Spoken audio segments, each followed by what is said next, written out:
Bonjour. Depuis dimanche dernier, nous voilà entrés dans le temps ordinaire. Normalement, c'est l'année B et nous devrions lire un passage de l'Évangile selon saint Marc. Et voilà, cet évangile est très court. Et à plusieurs reprises cette année, le quatrième évangile, celui de Jean, vient compléter la liste des lectures du dimanche. Un thème est commun à la première lecture et à l'évangile. Dieu appelle. L'appel de Dieu touche dans la nuit le cœur d'un enfant. Samuel devient le premier grand prophète en Israël. Et dans l'Évangile, nous voyons Jésus accueillir chez lui ses 4 premiers disciples, parmi lesquels Simon-Pierre. Voilà pour nous des modèles à imiter et une question pour ce dimanche. Comment notre vie est-elle tout entière réponse à l'appel de Dieu, comme l'ont fait en leur temps Samuel ou Pierre? La première lecture est souvent appelée la vocation de Samuel. Le livre, qui porte le même nom, raconte l'histoire des premiers rois d'Israël. Saül d'abord, puis le roi David, la grande figure royale du peuple de Dieu. Mais à côté du roi, une autre figure s'impose, celle des prophètes. Le premier d'entre eux se nomme Samuel. C'est lui qui, au nom du Seigneur, désignera le roi et le marquera de l'huile sacrée par l'onction. Nous sommes au tout début du livre. Une vieille femme a imploré la miséricorde de Dieu pour avoir enfin un enfant. À la naissance de son fils, elle fait un choix radical. Elle donne cet enfant au Seigneur.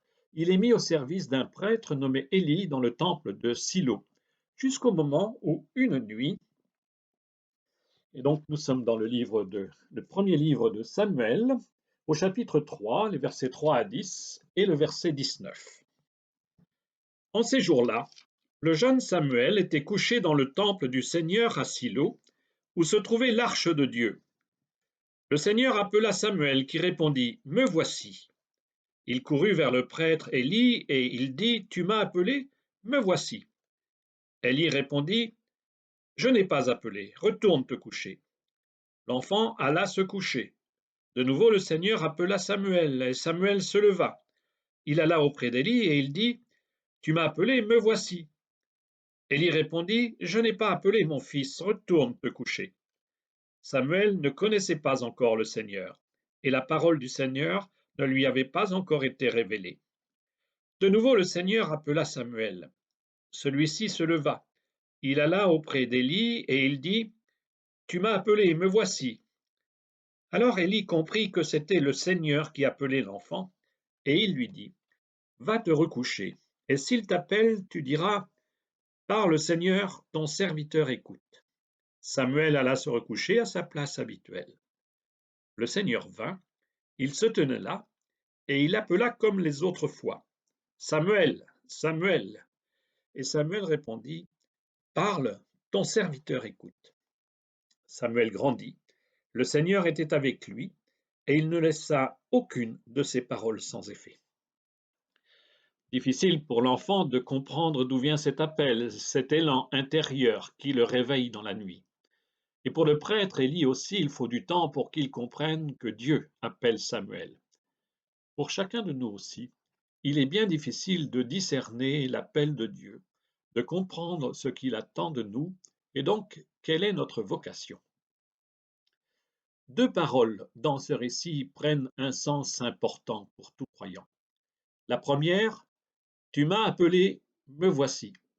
C'est la première réponse qu'à l'appel de son nom fait toute personne que l'Église va ordonner comme évêque, prêtre ou diacre.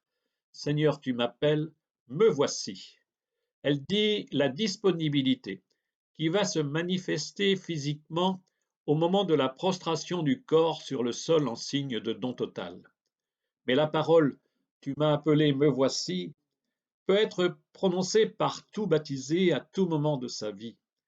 Les baptisés sont appelés par Dieu à servir chacun selon ses charismes.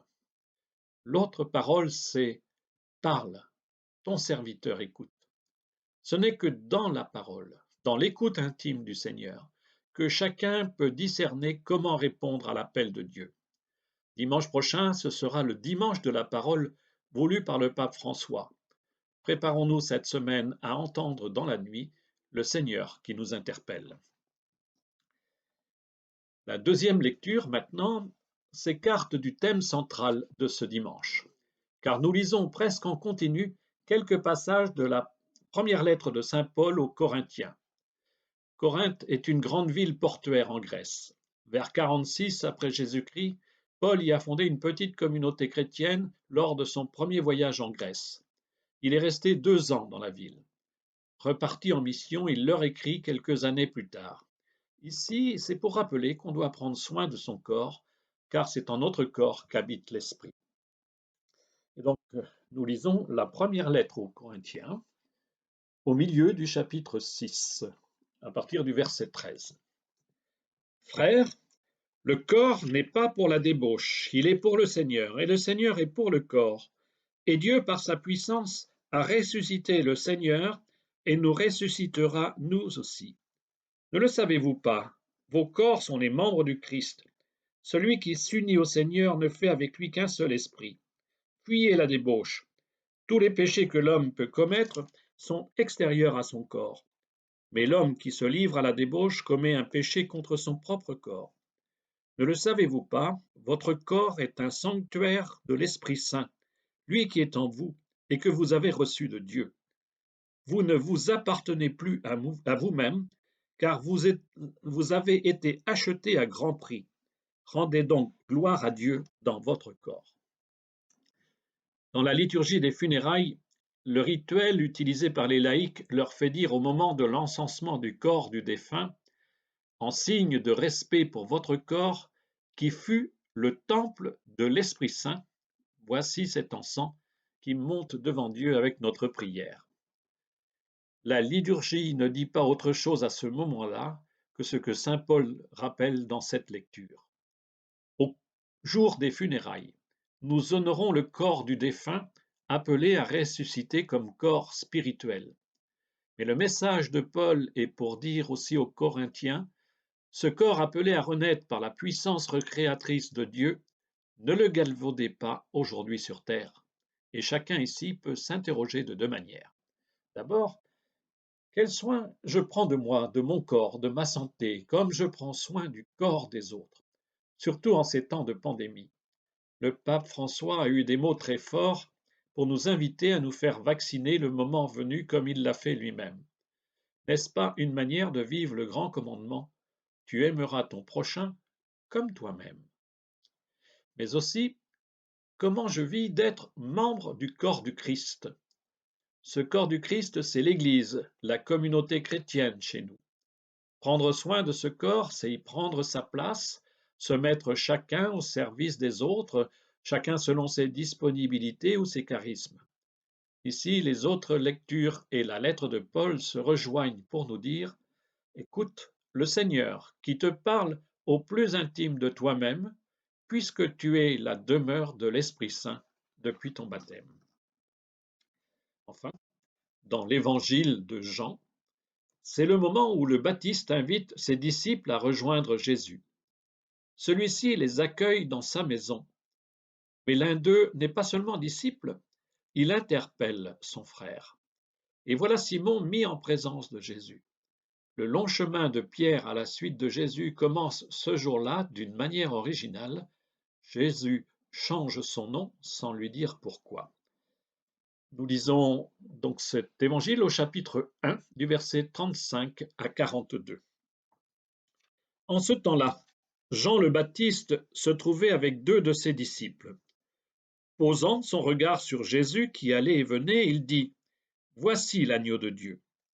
Les 2 disciples entendirent ce qu'il disait et ils suivirent Jésus. Se retournant, Jésus vit qu'ils le suivaient et leur dit « Que cherchez-vous » Ils lui répondirent « Rabbi », ce qui veut dire « maître », où demeures-tu ? Il leur dit « Venez, et vous verrez ».